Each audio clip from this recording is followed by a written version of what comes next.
profeta Jeremias hoje domina um pouco a cena da palavra de Deus com a primeira leitura e a resposta à primeira leitura no capítulo 31 do livro do profeta Jeremias.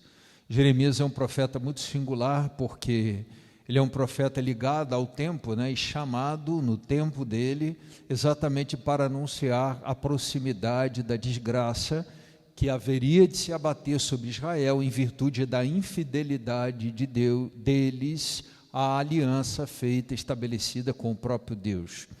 O anúncio permanente, constante dessa infidelidade e, de certa forma, o anúncio de que uma desgraça estava por vir em virtude desta infidelidade, fez de Jeremias um homem muito hostilizado, muito antipatizado, um profeta que não era querido. Quando chegava a um ou outro lugar, já ouvia coisas do tipo: lá vem o anunciador de desgraças, lá vem aquele homem que vem falar de nossa ruína.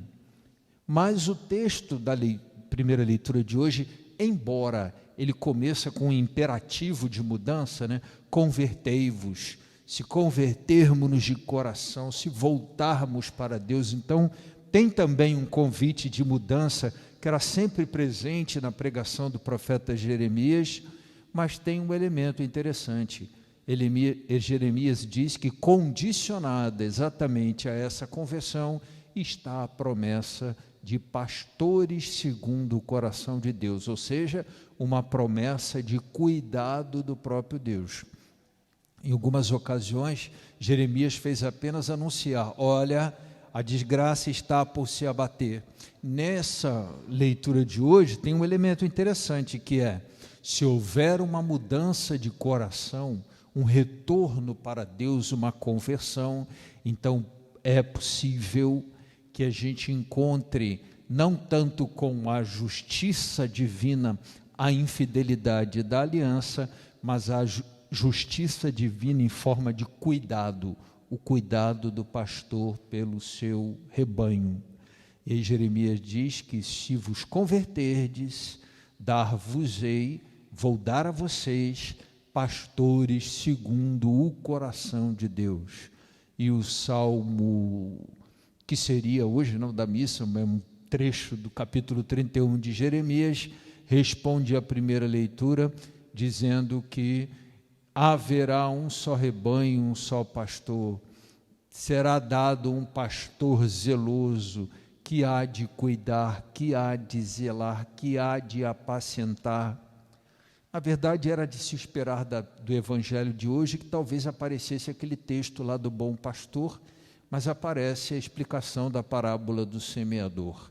A relação que vejo talvez aí está exatamente no comportamento da ovelha, como a ovelha se coloca diante do pastor. É como se a gente entendesse assim, a primeira leitura e o salmo sob a perspectiva do pastor, a parte prometida pelo Senhor, e o evangelho a perspectiva da ovelha, o tipo de terreno ou a ovelha dócil que eu sou para o pastor, que faz com que eu produza frutos ou com que eu me perca, que seja terra boa ou tipos de terreno infrutíferos. De qualquer forma, a palavra de hoje tem uma grande promessa. Vamos voltar o nosso coração para Deus, reconhecer que esse chamado de conversão sempre nos diz respeito de alguma forma, e Ele há de cuidar, de zelar. Ele será zeloso pastor e também vai nos dar pastores zelosos para cuidar da nossa caminhada de fé. Vamos nos colocar hoje diante de Deus nessa perspectiva. O meu coração deseja mudança, então eu dou este passo de mudança. O convertei-vos de Jeremias é o meu passo, e o passo do Senhor é: e eu hei de dar a você pastor zeloso para cuidar de você. Que o Senhor nos abençoe. Nós vamos agora participar da nossa procissão, do canto das ofertas. Disponibilizamos para este momento, então, as possibilidades de você participar mesmo de casa, de colaborar com o nosso ofertório. Vamos acompanhar com alegria.